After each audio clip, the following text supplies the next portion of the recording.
Corrected. Time the action. Only Hills offers double your money back if you don't get half-hour relief. Hills Cold Tablet.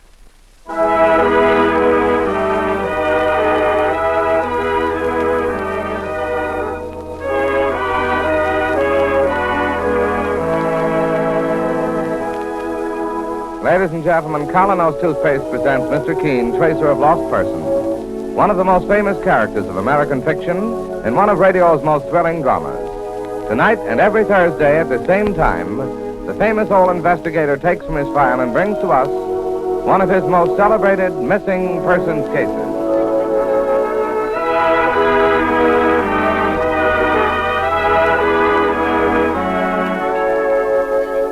Next time you buy a dentifrice, get high-polishing, high-foaming Colonos toothpaste or tooth powder. Colonos is a double result dentifrice with a mouthwash effect built right in. Freshens your breath while you're brushing your teeth. Tomorrow, buy Colonos.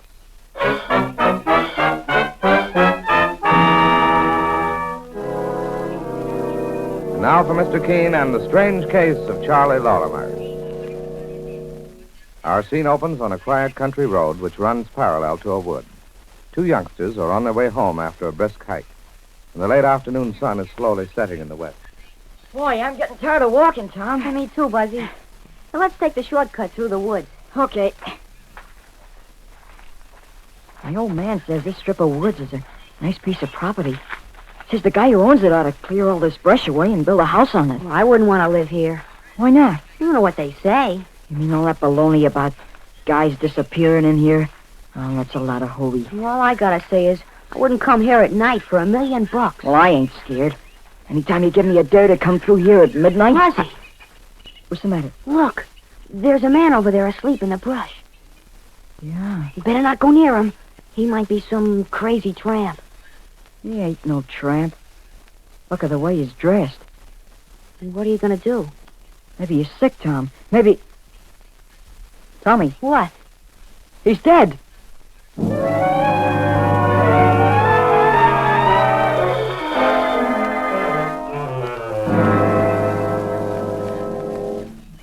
He's up there, officer. Lying under the tree. Yeah, what tree? That big birch.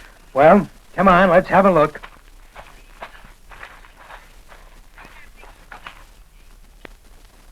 Now, listen, you kids. I got more to do than fool around playing games.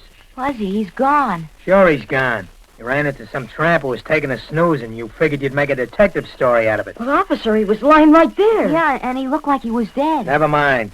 You got 2 minutes to get out of here before I haul you into jail, the both of you. Come on, Buzzy. Beat it now.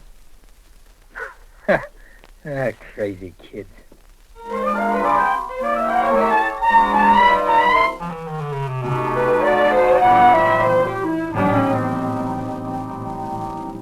Please sit down, Miss Lorimer. Thank you, Mr. Keen.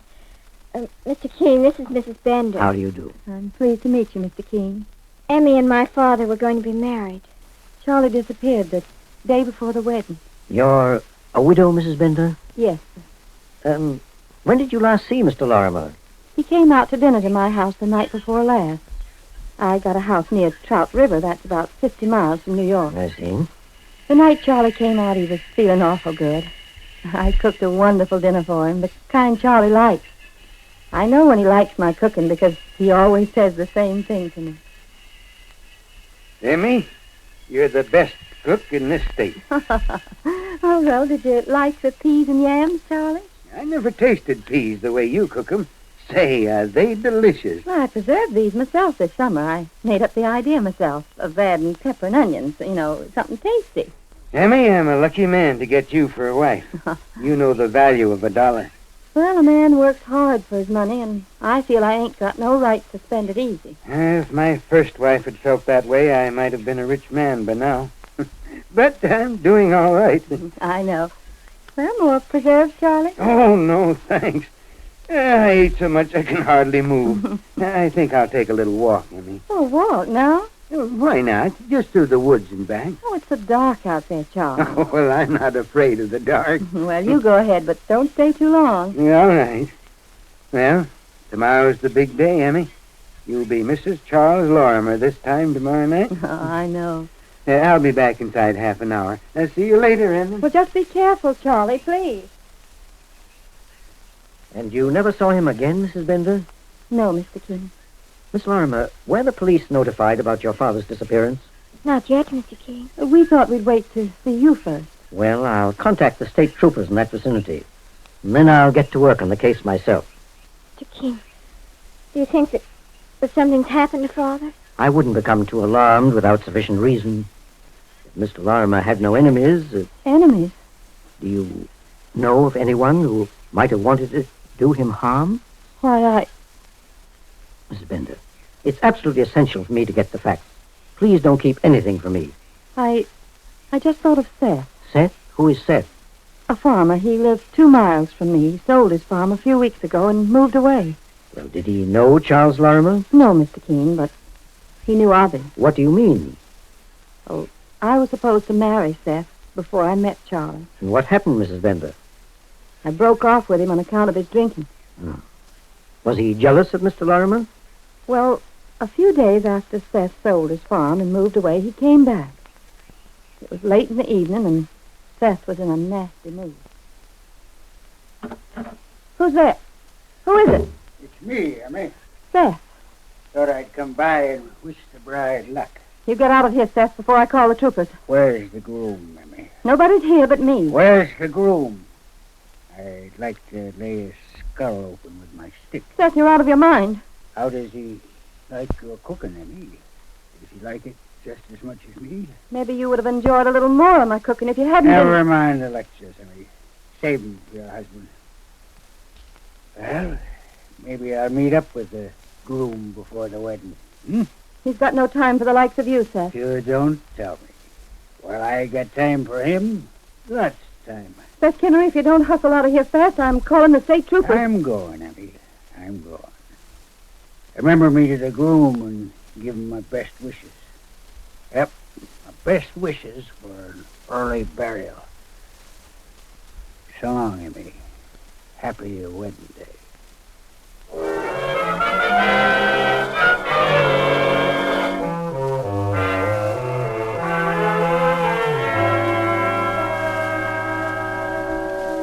Mrs. Bender, why didn't you tell me this before? Because Seth ain't a bad man when he don't drink, Mr. Keen, and I figured his threats really didn't mean a thing. Do you know where Seth has moved to? No, sir. Well, did you ever see him again after that night?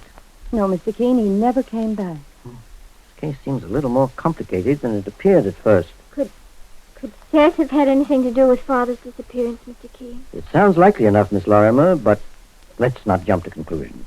Give me a little time, a few days, to make a preliminary investigation. I'll try to get results. I only hope those results aren't tragic ones.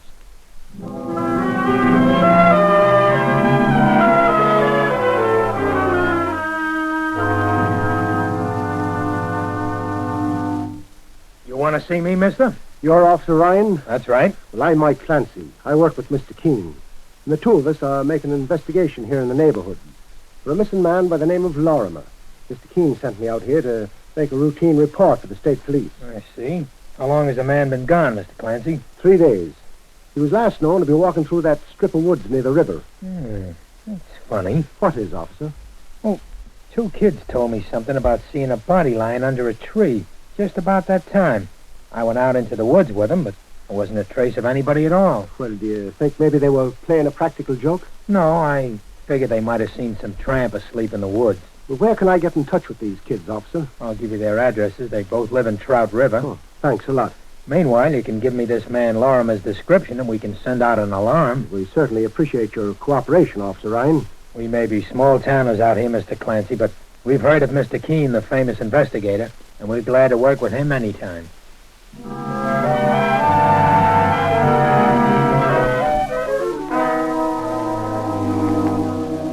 Well, I got in touch with the kids' folks, Mr. Keen. Both boys will meet us at the edge of the woods right after school. Good, Mike. I guess you're planning on returning to that spot in the woods where they saw this fella under a tree? I'm planning on going over those woods, Mike, if necessary, inch by inch.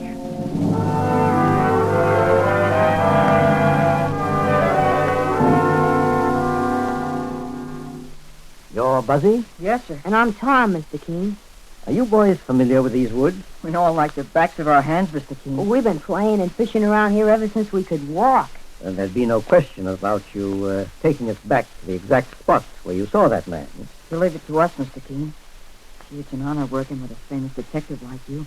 We'll take you there. That's the idea. Yeah, it isn't far from here. Just over that ridge. All right, boys. Let's go.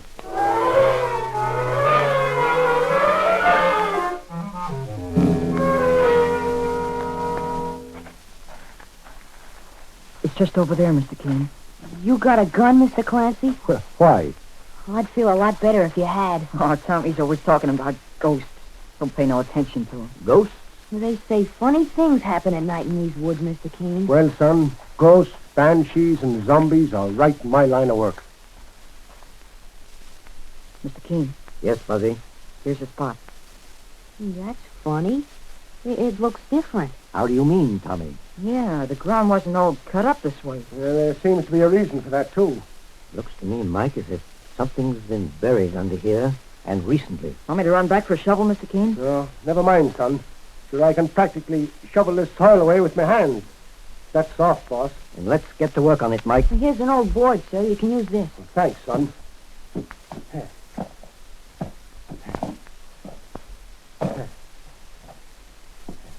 Easy, Mike. Whatever is there is buried very near the surface. I've hit something already, Mr. Keen.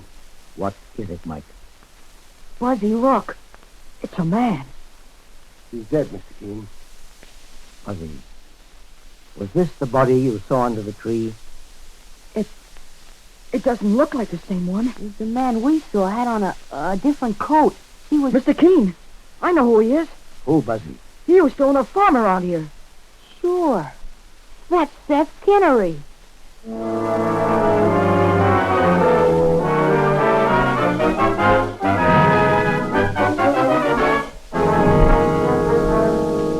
In just a moment, we'll return to Mr. Keen and the astounding case of Charley Lorimer. And now back to Mr. Keen and the strange case of Charley Lorimer. A few hours ago, Mr. Keen and his partner, Mike Clancy, discovered Seth Kinnery's body buried in the woods. Now, in the small hotel room which Mr. Keen and Mike are occupying while they remain in Trout River. Well, this is the way I see it, Mr. Keen, sir. The night Charley Lorimer went out for his walk, Seth Kinnery was gunning for him.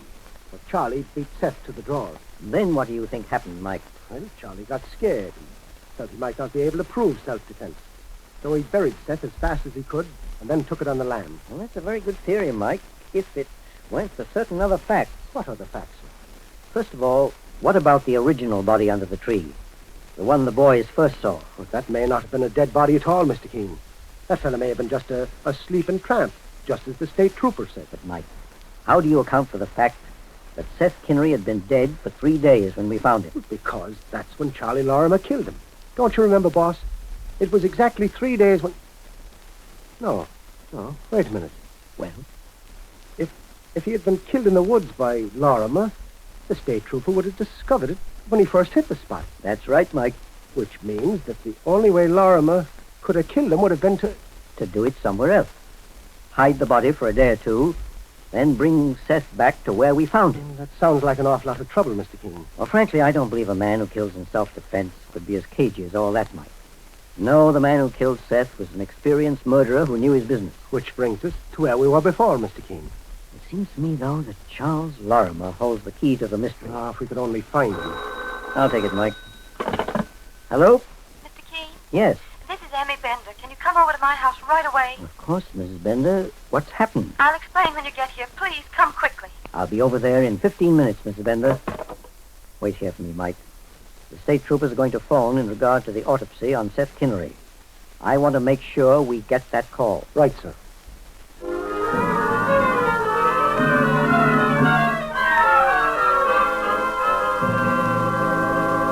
I came as quickly as I could, Mrs. Bender. Oh, Mr. Keen, I received this in the mail today. Just read it. Dear Emmy, I just want to tell you that you're free to do as you like. Don't wait for me to return. I can't, and I never will.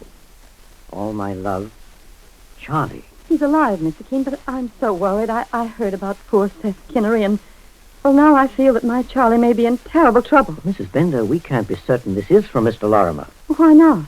The entire letter is typewritten. It isn't even signed by hand. But Charlie's always used a typing machine. He has? Yes, sir. Let me see the envelope this came in, Mrs. Bender. The envelope? Yes. Well, I don't know what I did with it, Mr. Keen, but that was typewritten, too. I want to see the postmark to find out where he was when he sent this. That is, if Mr. Lorimer did send it. Well, maybe I left it in the kitchen. I was so excited when I got the letter, I didn't know half what I was doing. Have you found the envelope, Mrs. Bender? No, Mr. Keen, I was almost certain, though, that I left it in here. Search the place thoroughly, please. Go through the cupboards. Oh, it wouldn't be in the cupboard. That cupboard's broken anyway. I never use it. When did you get this letter, Mrs. Bender? Just a few minutes before I called you, Mr. Keen. I found it in my mailbox, and here it is, Mr. Keen. Here's the envelope and the sideboard. There's no postmark on it at all. Oh, there isn't? Which means it was probably placed in your mailbox by the man who wrote it. Then Charlie's here and he's alive. I wonder. Oh, Mr. Keen, at least give me something to hope for. Oh, Mrs. Bender, it wouldn't be fair of me to tell you something I didn't believe. Then what do you really think, Mr. Keen? I think Charles Lorimer is dead. Oh, no. I'm sorry, Mrs. Bender. I wish everything didn't point in that direction, but it does. Charlie never hurt anybody in his life. He was such a good man. I may still be wrong. I hope so. In any case, in order to prove the facts, we've got to find the evidence. I'm going to take this letter with me, if you don't mind. Or would you return it later, Mr. Keen? Of course. It's all I have left to remember Charlie by. I'll take good care of it for you, Mrs. Bender. Are you all right? Yes. Yes, I'm all right, Mr. Keen. Then goodbye, Mrs. Bender. You'll hear from me again very soon.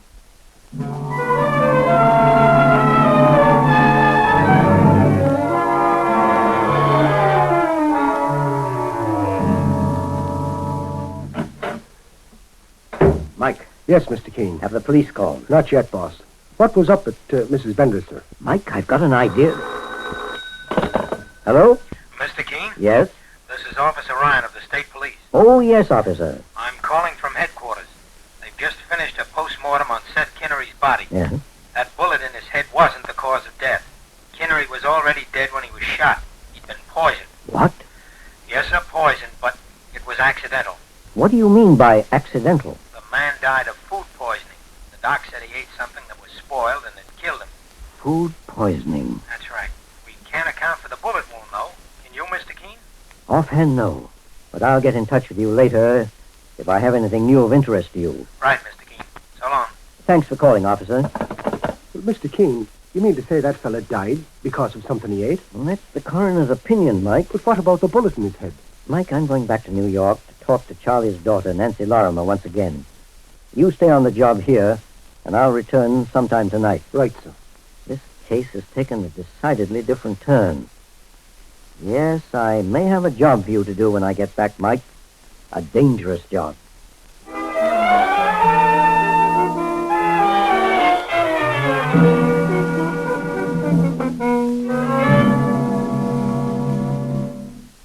you have news of Father, Mr. Keen? Not yet, Nancy. I came back to New York to ask you a few questions and to go through all your father's effects. You're welcome to search his room, Mr. Keen. Well, thank you. First, I want to ask you one or two things, and please try to remember every single detail.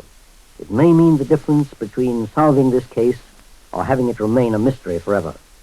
Yes, sir. Now, this is what I want to know, Nancy.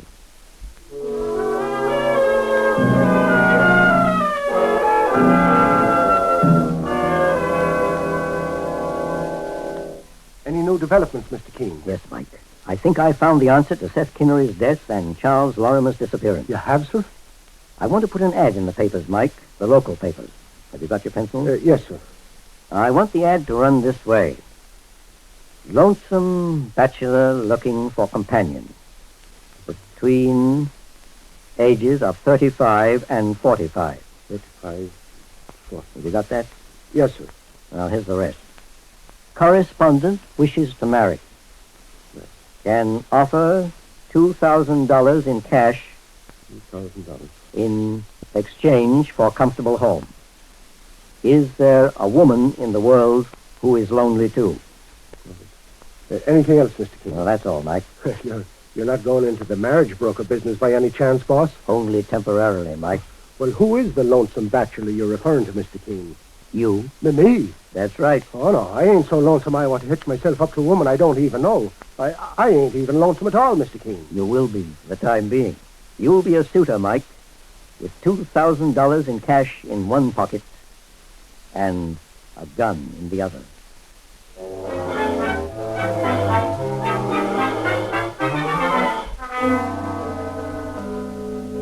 Here's the letter, Mr. Keen. You're through in the bait and it worked. The rest is up to you, Mike. Let's get started.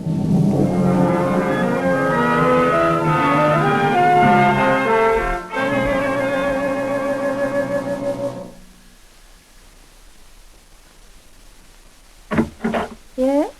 Mrs. Bender? That's right. Well, I'm the fellow who advertised in the papers. Oh, please, won't you come in? Well, my name is Clancy, ma'am. Mike Clancy. Well, and I'm Emmy Bender. Why, sure is a nice place you got here. Well, it's a lonesome place without a man around. Well, Emmy, I'm a man of few words. I got marriage in my mind. That's why I'm here. Well, you remind me so much of my first husband. He was straightforward like you. Well, we'll need some time to get acquainted, but just to prove to you, I ain't a fellow who brags about what he can't prove. Look at this. My goodness. There's $2,000 cash in this roll, Oh. and I brought it to show you that I was on the level, that I wouldn't take advantage of a nice widow like you by lying to her. Now, that's what I call straight talk, Mike. And now I've got to show you that I'll make a good wife. And the way to a man's heart, I found, is through his stomach. Well, now, if that's an invitation to stay to dinner, it's fine with me. Oh, I'll give you a real home-cooked meal. Everything's my own cupboard. I can my own vegetables, you know, and they're delicious. I'll bet. Oh, you'll be surprised, Mike. And please. Well, Emmy, I just can't wait.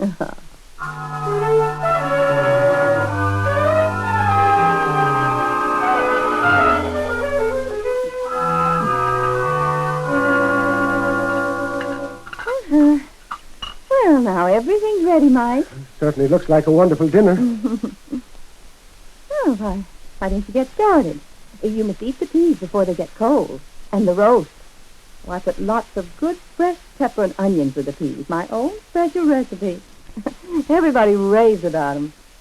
Go on, bake them. Say, what are you doing? Collecting Collecting what? the evidence. Emmy, this food is poisoned. What? Just stay where you are, Mrs. Bender. Mr. Keen. Sorry I started you.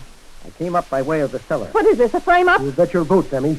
You killed Charles Lorimer by poisoning him, Mrs. Bender, What? with your special recipe of highly seasoned peas. He died as he walked through the lonely woods that night. The next morning, you brought his body here to your cellar, where Seth Kinnery was already buried. That's a lie. Later, you decided you could account for Charlie's disappearance by putting a bullet through Seth's head and leaving his body where it could be easily found. And if it hadn't been for No, you... no, easy, Emmy. We don't want to get rough. You had met your prospective suitors by advertising in the newspapers for a companion, the way Mike advertised yesterday afternoon. You led them on, robbed them, then got rid of them in your own quiet way with your delicious cooking. Sure, you ought to have seen her eyes light up when she saw that roll of bills, Mr. King. Thought I was an easy touch, eh, Emmy? That letter you wrote to yourself wasn't a very clever idea, even though you thought so at the time, Emmy. And the newspaper ads I found in the late Charlie Lorimer's coat, together with his daughter's story of how you met him, was enough evidence for me. And them extra special peas sure worked fine in that dinner you fixed up for me, Emmy.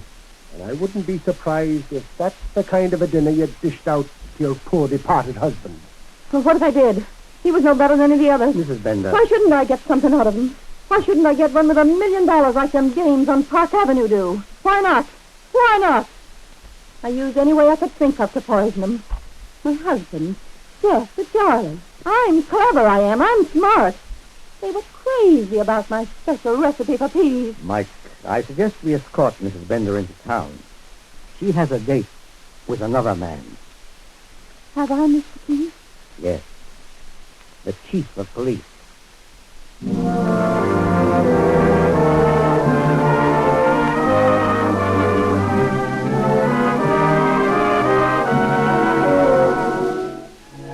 Mr. Keen solves the strange case of Charley Lorimer, or as he sometimes called it, the case of Emmy and her delicious dish of peas.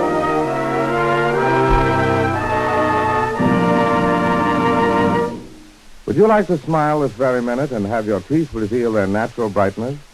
And at the same time, would you like to know how to help get away from the suspicion that unwelcome breath, when caused by improper cleansing, may be holding you back socially and in business?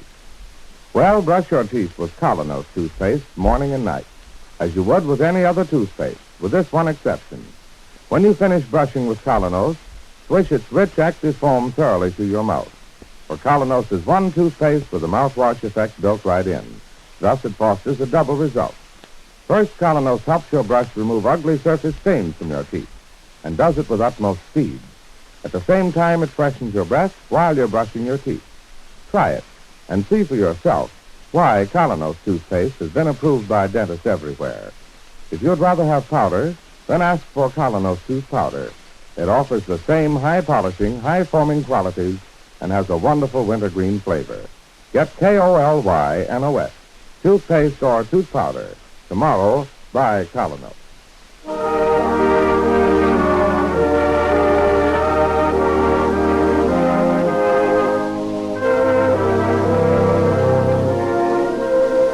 You've been listening to Mr. Keen, Tracer of Lost Persons, on the air every Thursday at this time. Don't miss Mr. Keen next Thursday when the kindly old Tracer turns to the ballet murder case.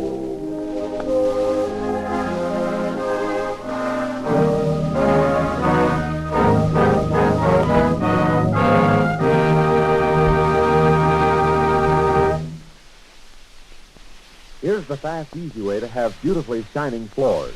Just use no rubbing Aero Wax. While you wash, it polishes itself to a marvelous luster that eliminates frequent scrubbing. Aero Wax dries in minutes, but lasts for weeks. Get a full pint, costs only 25 cents. Get Aero Wax, AEROWAX, tomorrow.